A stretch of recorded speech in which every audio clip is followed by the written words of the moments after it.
Hi, my name is Tejasvi KY. Along with my teammates Toshita L and Nisarga Osmani, we have developed a project titled Smart Factory Monitoring System using IoT during the internship period of Emertxe's IoT internship and what we have learned that and all we explain here. Introduction. Internet of Things IoT is a network of physical devices connected to the internet that can collect and exchange data. This device includes sensors, appliances, vehicles, machines embedded with software and connectivity. IoT enable device to communicate with each other with or without human inventions. It helps in real-time monitoring and control automation of systems. IoT is widely used for smart homes, healthcare applications, agriculture and industries. Overall, it improves efficiency, accuracy, and convenience in the daily life. And applications of IoT are smart home, healthcare, agriculture, smart cities, industrial IoT, and transportation. Uses of IoT mainly it is used for remote monitoring and controlling and automation, data collection, improvement efficiency, better decision making, safety and security, cost reduction. Architecture of IoT.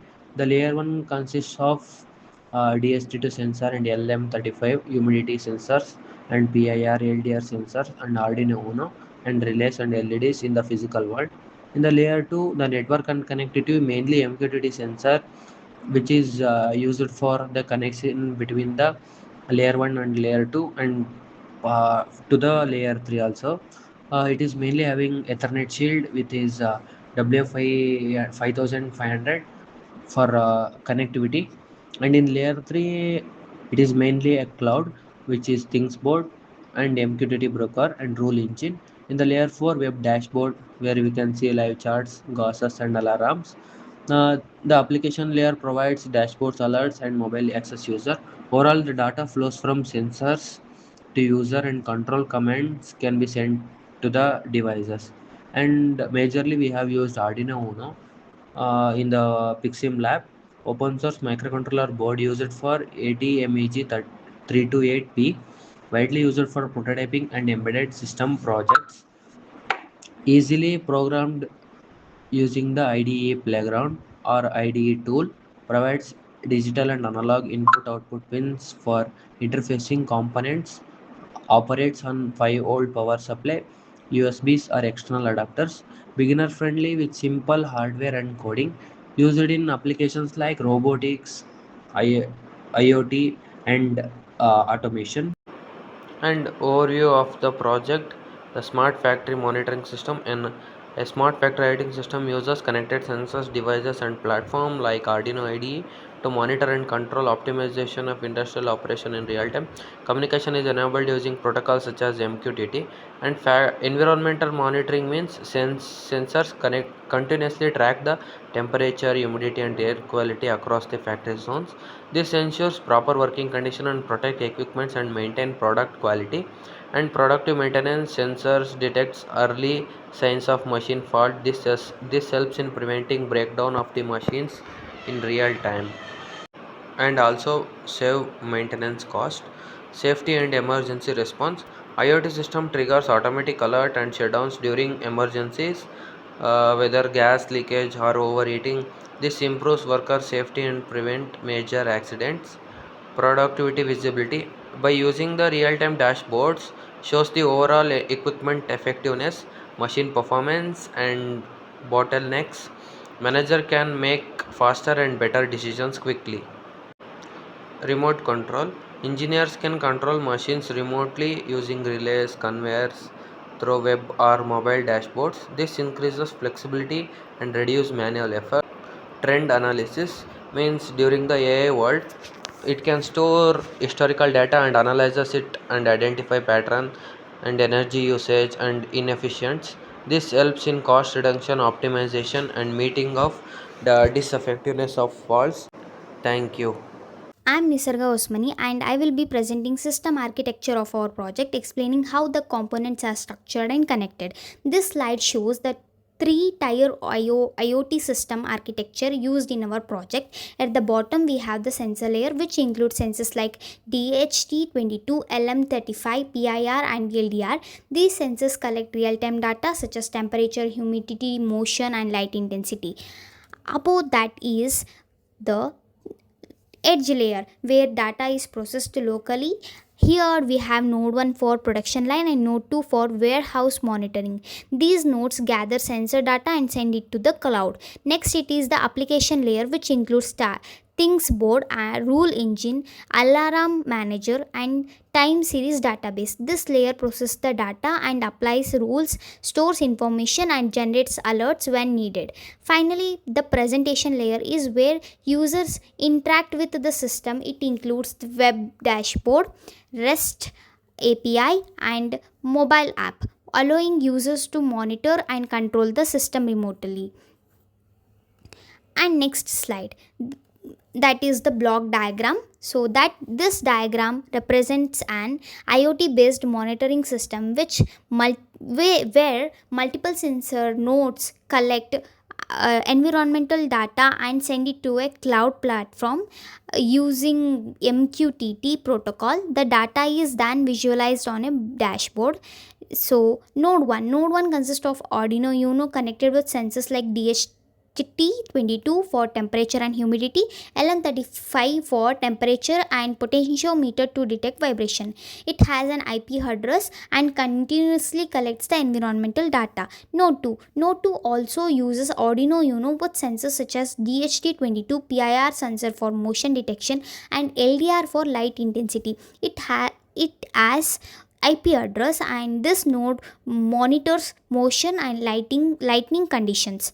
Ethernet model, both nodes send data through Ethernet shield using CAT5 cables. It uses TCP and IP protocol and communicates with the server via SPI interface. Communication protocol, that is the MQTT. The data is transmitted using MQTT protocol, which is lightweight and suitable for IoT applications.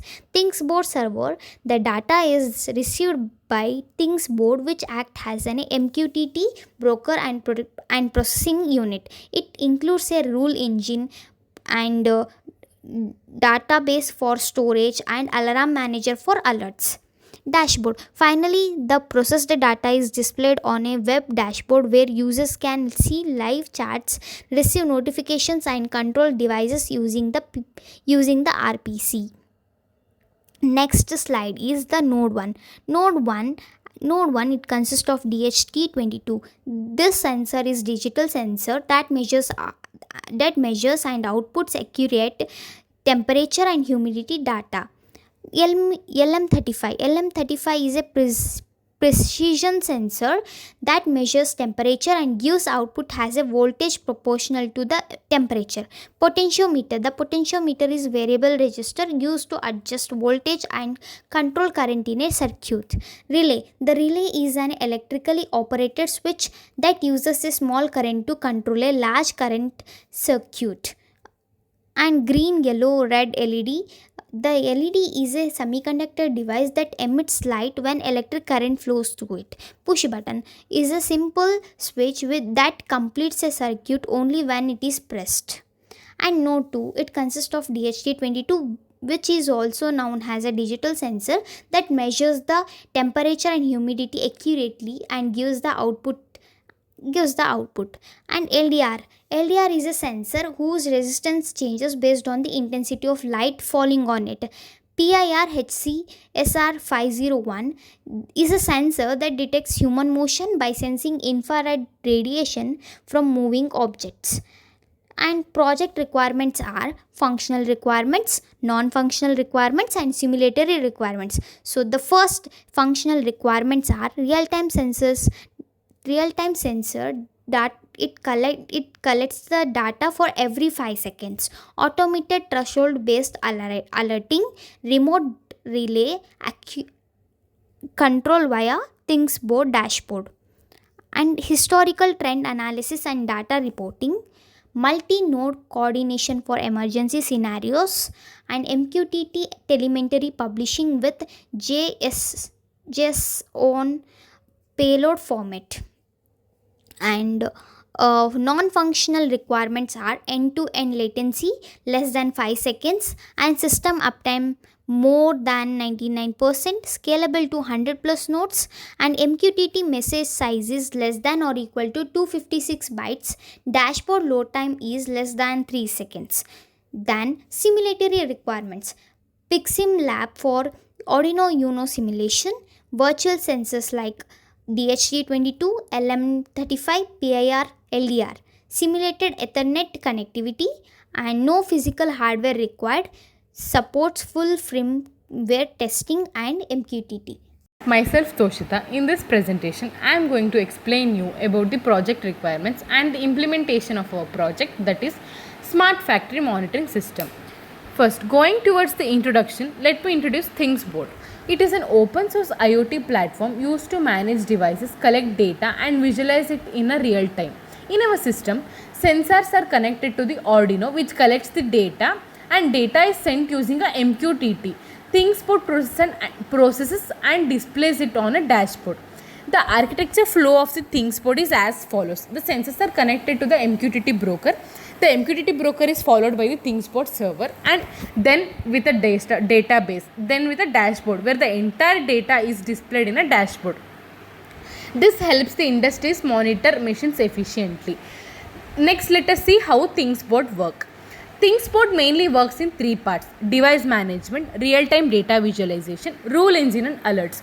In device management, register and control devices from one place.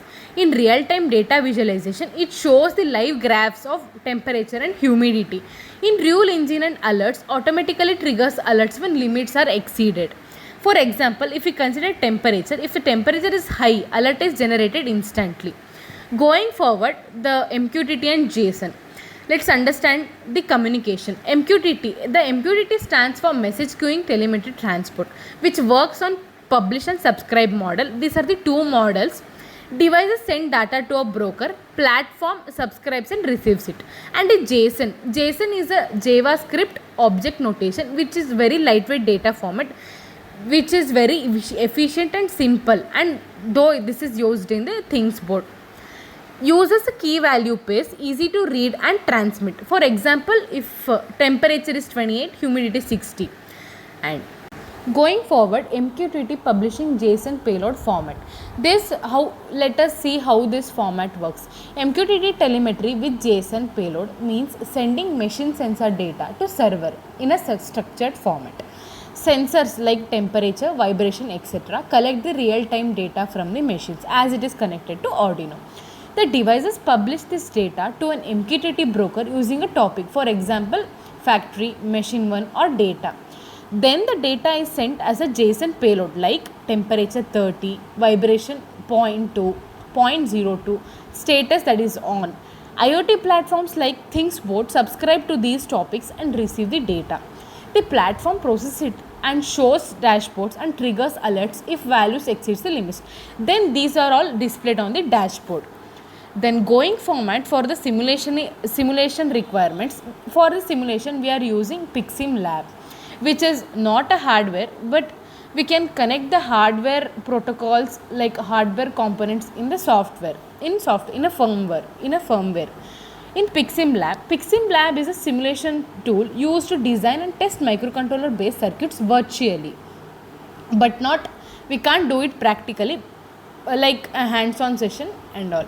It allows you to simulate boards like PIC, Arduino and ESP without real hardware. You can connect sensors like LEDs and other components in a virtual environment also. Helps in testing code and circuit behavior before real implementation. Widely used for learning embedded systems and IoT projects. In this, we can't use the real hardware connections, but we can it enhances like that we are doing a real connections in a software requirements. Going towards the communication design requirements are protocol, where the protocol requires MQTT v3 1.1 over TCP and IP protocol Ethernet. Broker ThingsBoard for 1883 and 8883 TLS. QoS level is 1 at least once delivery. Keep alive is a 60 seconds. Payload format is a JSON, 150 bytes per message. Publish rate is every 5 seconds per node. Total throughput is 60 bytes per second for every 2 nodes. Reconnect strategy is back of 5 seconds to 60 seconds. Authentication is 250 bit device tokens. Going towards the implementation, this is the core part where the communication happens between the devices and the server. The first step in the MQTT protocol implementation is device setup. Each machine is connected to a controller like Arduino. Arduino acts as a controller and it is connected to a sensor. Sensors are connected to the Arduino. The sensors such as temperature sensor, vibration sensor collect the real-time data. The controller reads and prepares this data. So this is a data collection stage. The next stage is the MQTT connection. Devices connect to a ThingsBoard broker using a MQTT over TCP and IP protocol. MQTT uses a publish and subscribe model. Devices acts as a publishers and ThingsBoard acts as a subscriber. This ensures a efficient and lightweight communication. The next step is the data publishing. Collected data is converted into a JSON format, that is a JavaScript object notation format. For example, temperature 30, vibration 0.02 and data is sent to a topic. It is published at a regular intervals of time for every 5 seconds once. This allows the continuous monitoring. Next is reliability, that is a QoS. We use a QoS level 1. Ensures a message is delivered at least once. Even if network issues occur, data won't be lost. This is very important for an industrial safety system. Next step is the session management. The keep alive time is 60 seconds, where if the connection is lost, the system automatically reconnects. Ensures the continuous communication without any manual intervention. Next step is the security.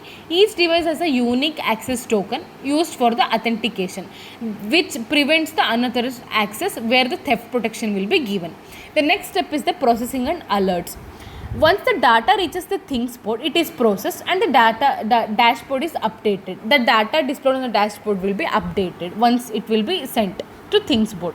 This completes the full IoT data cycle. This is how the implementation takes place. Next, going towards the results, the automated alert rules which is given. Now let's see the output of our system. In ThingsBoard, we create rules that automatically monitor data and take action. The first alert given is a temperature alert. If the temperature is greater than the 35 degrees Celsius, system generates a critical alert where giving the notifications which is sent via email or telegram, where the red LED turns on indicates the overheating of condition, which is not good. Next alert sent is vibration alert. If the vibration alert is if the vibration is more than 700, that is the ADC value, warning alert is triggered. Yellow LED glows, event is logged. This which helps to detect the machine faults early.